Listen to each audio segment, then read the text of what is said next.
criminal and family law throughout Massachusetts at a reduced rate. Our fees are based on your income, so the less you make, the less you pay. Today, we're going to be talking about contempt of court. What is contempt of court? Well, specifically, we're going to be talking about it in terms of a family law situation. So typically a divorce or even post-divorce after an order is entered. So there are something to remember about contempt of court is it's a very serious matter. What happens is the court believes that you're not following their orders. You're basically thumbing your nose at the court, and they want to correct that behavior. They want to either punish you or make you or force you into compliance with the court's order.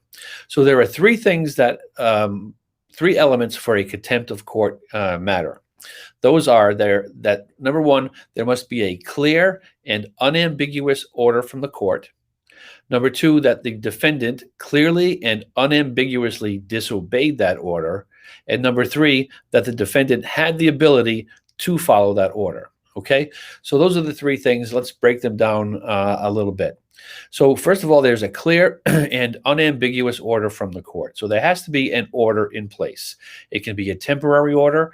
A temporary order is something that is in place during the pendency of the divorce action, or it could be something of a more permanent nature in a final order, a divorce decree that is being allegedly that is not being followed.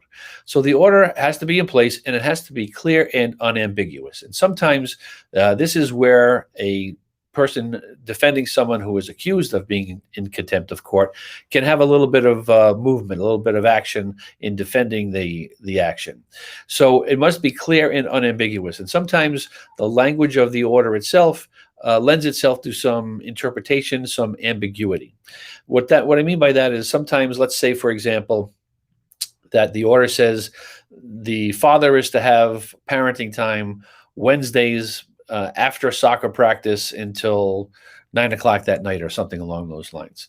So it's based on a soccer practice. So let's say that order goes into place and the soccer season ends or the child no longer plays soccer. What are the rights of each of the parties, the rights and obligations of each of the parties, because the soccer game doesn't happen anymore. The soccer practice doesn't happen anymore. So does the father have the right to have that child at a particular time of day when the soccer practice would be over? These are the kinds of things that lead to ambiguity and can be grounds for you to defend yourself against a contempt action. Number two is that the defendant clearly and unambiguously disobeyed the order. So it's not a case of somebody messes up or somebody isn't capable of doing such a thing. It has to be a clear and unambiguous disobedience. Now, it can be that the person believes that they're following the order, and actually they're not. So let's say in that soccer practice example, let's say the father believes that he has the right to have his child from, say, 5 o'clock when soccer practice ends until 9 o'clock that night. Perhaps the mother, on the other hand, only anticipated that the father would have visitation at that time during the soccer season. So if the father continually takes the child at 5 o'clock, is that a clear and unambiguous disobeying of the court order? Well, in the father's mind, he has the right, even though soccer isn't going on, because that was the intent of the parties. So he clearly and unambiguously is doing something which is perhaps in disobedience of that order. And number three is the defendant had the ability to follow the order. So it's not that a person is incapable of following the court's order. They are capable of doing so, but they choose not to do so. This particular element really comes up most importantly and most commonly in any kind of financial support situation, child support, for instance. So let's say that a non-custodial parent is ordered to pay $100 a week in child support. That person loses his or her job and they don't have the money. They cannot pay the order. They cannot pay the money that is required in the order. So they're not able to pay. So they're not disobeying the order in that regard because they're unable to do so. So if you're unable to fulfill your requirements under an order, that's a defense to a contempt action. As a little side note, if you are obligated to pay child support and you lose your job, for instance, you want to ask for a modification immediately, and you want to ask the court to lower or stop child support obligations during the time that you're out of work. Because what happens is, even if you're out of work and you think, well, I'm not obligated to pay anymore, you are obligated to pay until the court says that you're not. So what happens is, until you file a motion for modification, that time of your obligation continues to grow. So you're still obligated to do so, and you could be held in contempt if you don't have that modification in place.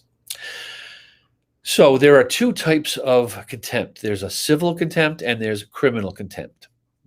Each of them are the same in that those three elements have to be shown in each case, but the process of each and the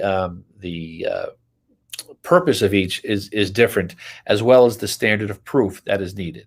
What I mean by that is, under a civil contempt action, which is by far the most common type in divorce cases, the court is trying to force you to comply with the order. So they're trying to get some leverage over you to make you do what you're supposed to do according to the order. The standard that has to be shown is clear and convincing evidence. What that means is that the burden of proof is on the person who's the person on the other side, the one that's bringing the contempt action, to prove clear and convincingly to the judge that you are in contempt of court. So in the law, there are different standards of proof. One is probable cause. That's in a criminal case at the very beginning. The next is a preponderance of the evidence standard. That's a 51%. That's more likely than not that somebody's in contempt, but that's not the standard. The standard is clear and convincing. It's like, I don't know, if you think of it in terms of percentages, maybe 75%. The judge must be convinced to a degree of 75% that you are in contempt. It's not as high as a beyond a reasonable doubt standard, which is a criminal trial standard, but it's just below that. So it's a significant burden for the plaintiff. In a criminal contempt situation, which is pretty rare, but it does happen in divorce cases, the court is trying to punish you for being in contempt. Because it's a criminal contempt and you can face jail time as a result of this, you are entitled to an attorney, just like in a criminal case, and you are entitled to a jury, just like in a criminal case as well. So those are two distinctions between civil and criminal contempt. The consequences of a contempt of court. So there are many things that can happen to you if you are found in contempt. None of them good.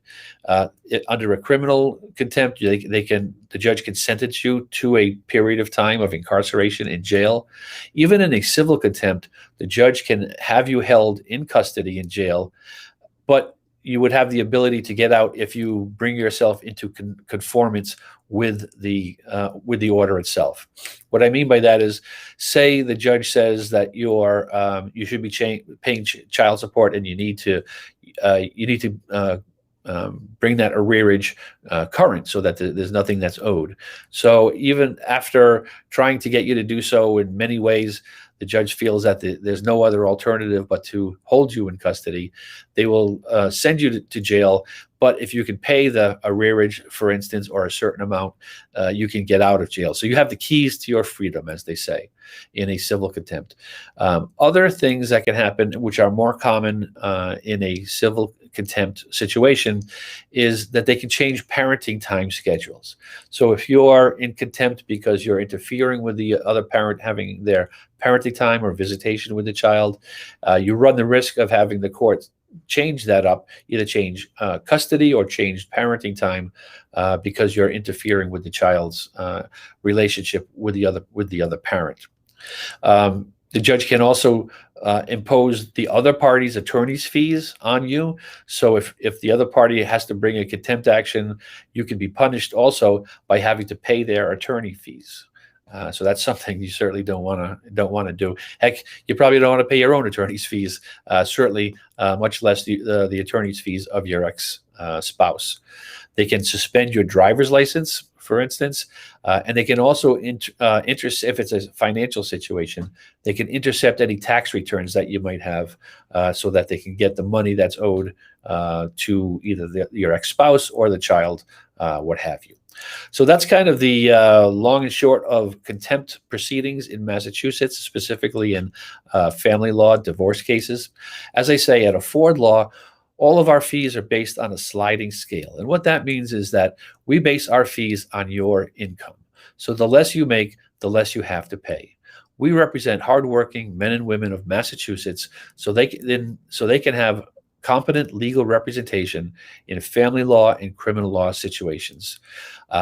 Please feel free to visit us at affordlaw.org.